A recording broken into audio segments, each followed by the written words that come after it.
When we commissioned Darren King to bring in his drums to sample for Hype, we assumed that we would be getting some really interesting sounds and surprises, and we were right.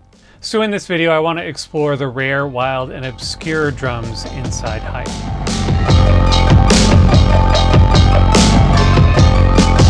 There are actually 40 kits to select from inside Hype, and some of these are drum kits that were actually sold together as a unit, and some of the kits were kits that we put together because we like the sound of them. And in this video today, I want to mainly highlight the former. So I want to start by just initializing Hype, and then I want to go to the kits, and I want to look at this Percussion Rims Headset Kit. This is one of two kits that Darren brought in that actually have no shells on them, which is kind of interesting. This is a kit that was made in the 80s. It was designed by a drummer named Gary Gauger. And it was designed to be portable, lightweight, and something you could fold up and just put into a box or a bag or something and gig with. I think it was actually supposed to be pretty quiet too, for you to practice on. But with the way that Darren plays, this is definitely not a particularly quiet kit. So here's the kick drum.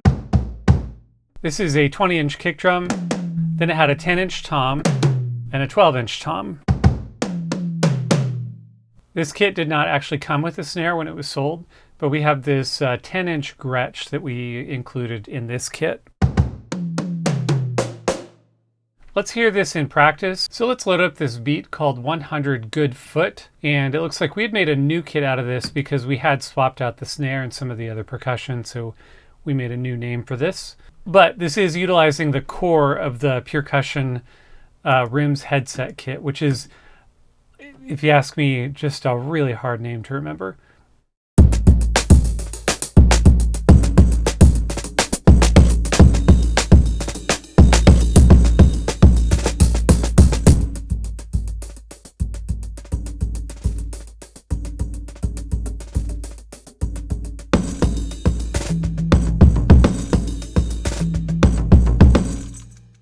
I love all that jangly percussion happening. I'm going to turn these toms up a little bit.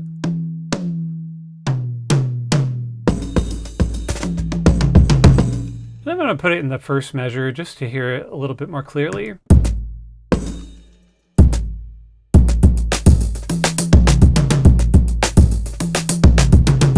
It's got a lot of tone to it, almost makes like a musical note sound. And the toms don't sound entirely different from a Roto tom.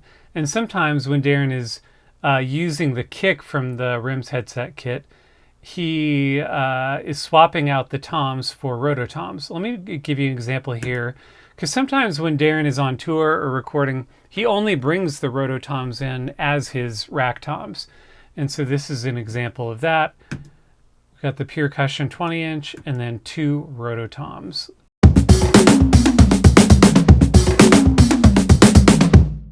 So that was the Rims Headset Kit with an alternate Roto tom substitution with the toms. If we swapped out those Roto toms back to the Percussion, we would get a similar sound, but just a little bit thicker sounding.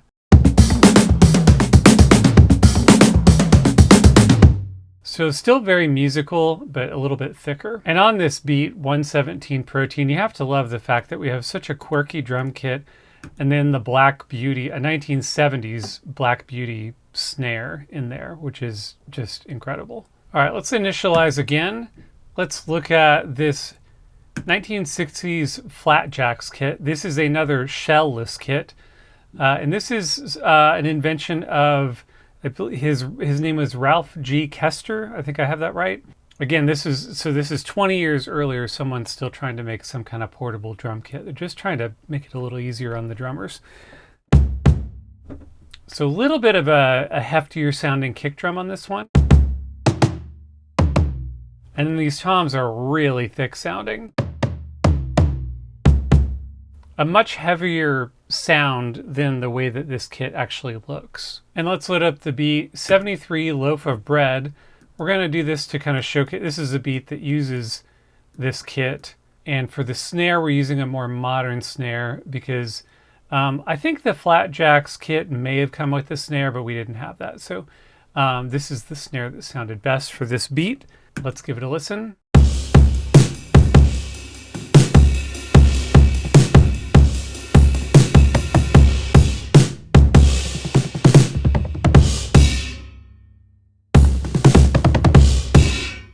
So yeah, really thick sounding toms on that one. Let's listen to a kit that actually involved shells on the drums.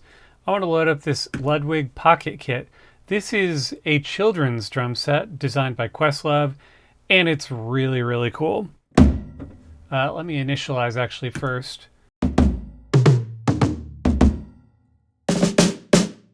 And then this one did come with the snare, which we have. It's a very small kick drum, 16 inches. The toms are 10 inches and 13 inches. So let's hear a beat that Darren was using the pocket kit for.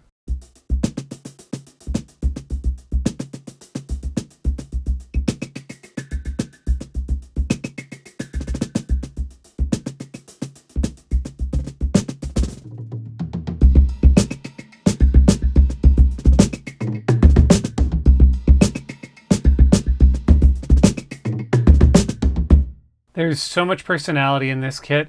Every time I hear this kick drum, it makes me smile because you can almost get like a bass tone out of it. And actually, I'm going to turn up the sustain on this kick drum and make it into something between an acoustic and 808 sounding drum.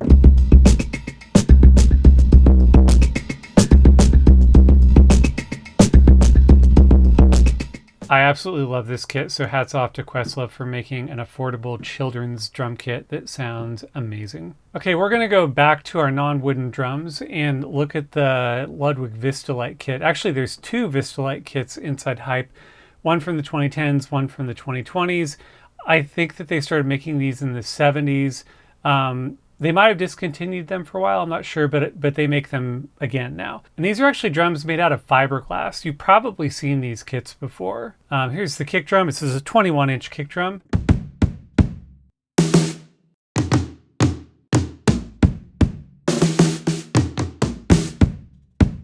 So let's find a beat where Darren was utilizing this Vistalite kit. All right, 92 Wallet.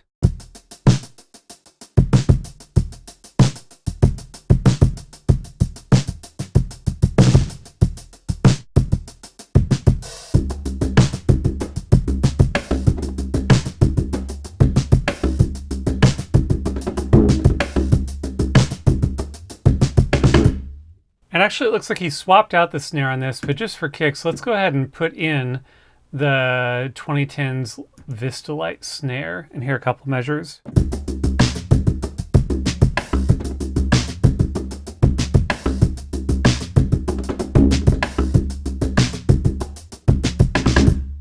The percussion plays a very large role in this beat, but also in this instrument more broadly speaking. And I've decided, I think I just need to make a whole separate video on the percussion, making beats with this percussion. It's utilized a lot all over this instrument, but this would take way too much time. So we'll save that for another video. But this was the 2010s Ludwig Vistalite kit. Like I said in the intro, there are a lot more kits we could get to, but I wanted to kind of focus on some of the more obscure drum kits that Darren brought in. But I think that you probably also just want to hear some individual drums, not just kits. And there are a few that I want to highlight. Let's start with the kick drum. And we showed you a bunch of super fat, punchy kick drums. Let's go the completely opposite direction now. Let's look at this 1940s Leedy 28-inch. This is a massive sounding kick drum. And especially with these blue mics, which are the kind of the room mics.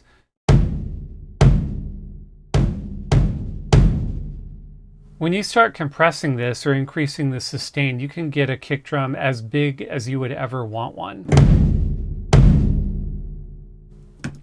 So quite the contrast from some of the other ones we just showed you. Along the same lines, we have a 1940s WFL 27-inch sawed-off kick drum. It used to be a lot deeper, but it was just like sawed in half, or maybe more than in half, and just was like, I don't know, maybe 6 inches deep. So it's not quite as ringy, but still a really big sound to this. We actually used this for another sample, though. We took a Ludwig Vistalite, one of the newer ones, into the WFL, where basically we put a mic in between the two, and we got the punchiness of the Vistalite kick drum, and then got the sustain and ringiness from this WFL 27-inch one. Let's turn up these blue mics and sustain just a little bit.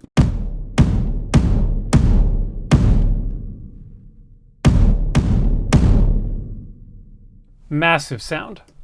And then one more kind of big ringy kick drum. We have this WFL concert kick drum. And this is one where we kind of goosed the preamps on the Neve console. It's an 8078 console that they had at Blackbird.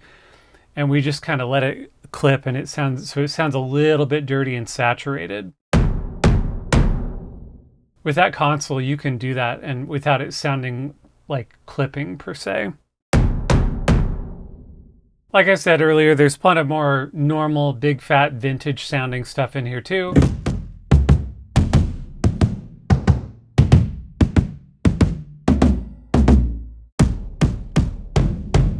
So lots of personality all the way through that menu. Let's get into the snare. We record this a few different ways, and the one that says muted, I believe this is a tal muted version. And even with a tal muted, it still has a little bit of resonance, which you could always affect with the Tighten knob if you wanted to. And then the other way we recorded this, I'm pretty sure that he did the trick that he often does, which is to take an old snare head and cut it out and then tape it to the top of his snare drum. So I believe this had that extra cutout snare head on top.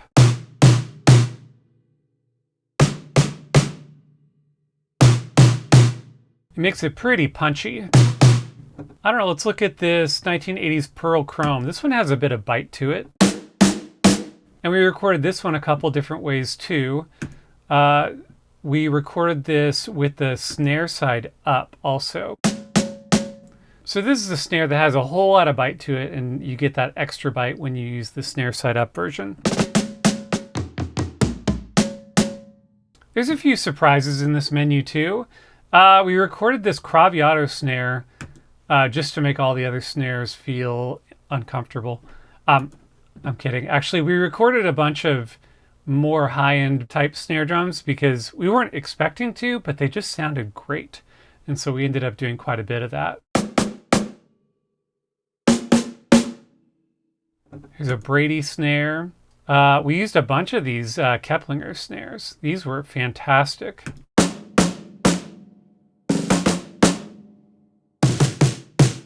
It's really fat. This is from the 2000s. I'm not sure if we ever narrowed down exactly when this was made.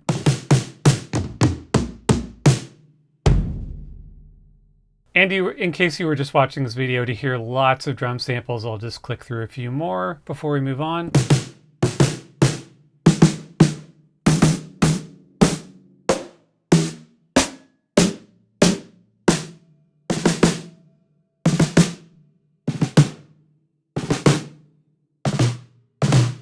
So we got into some kits, we got into some individual kicks and snares. You know, most of the hi-hats are going to be newer. I can let you hear a few of those really quickly.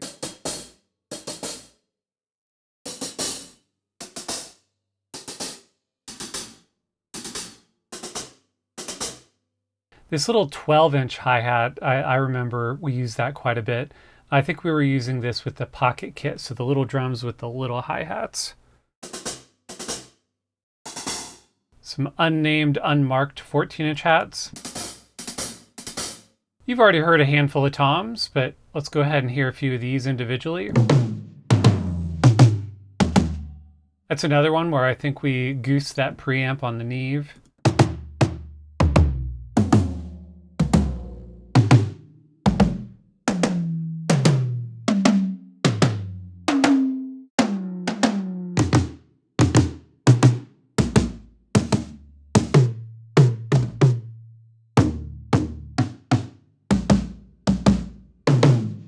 So plenty of variety in there with the toms. We'll look at the ride for just a second. The thing I wanted to point out about the ride and the crash is that we recorded new articulations for hype. Now we have bell and we also have choke. And choke is where you hit the cymbal but then mute it with your hand afterwards. So here's the bell, and then there's choke.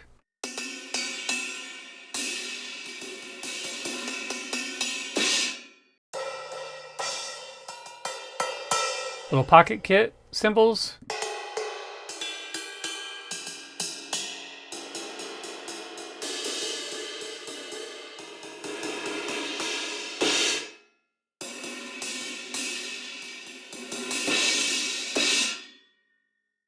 Here, a few crashes here.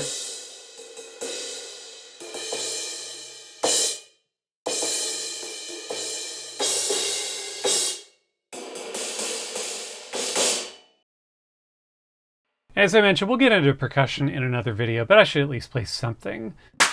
Clap stack. Actually, you know, I'm gonna load a beat that uses a lot of percussion. That might be more fun. Let's hear this 91 timpani. And most of this is just percussion. And then I think that the kick and snare introduced a few measures into this.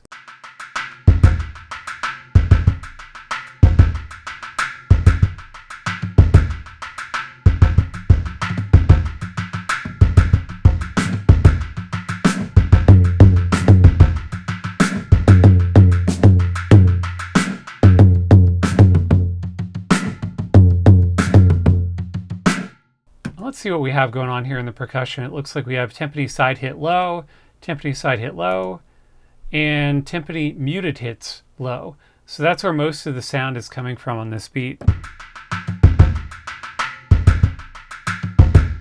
And then around halfway through when that kick drum comes in, I think it's that pocket kit again. Yeah, it is. And it's tuned up. I actually used this in one of our, maybe it was the trailer that I used this on. It was sped up a bit, but I think I tuned it down and then turned up the sustain even more.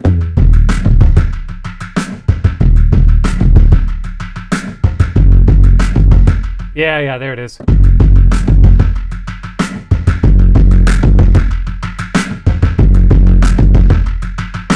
It's so good. Okay, so I never thought I was actually going to get to go through all the samples and all the drums with you, but I really wanted to highlight some of Darren's more rare and obscure drum kits that he brought in.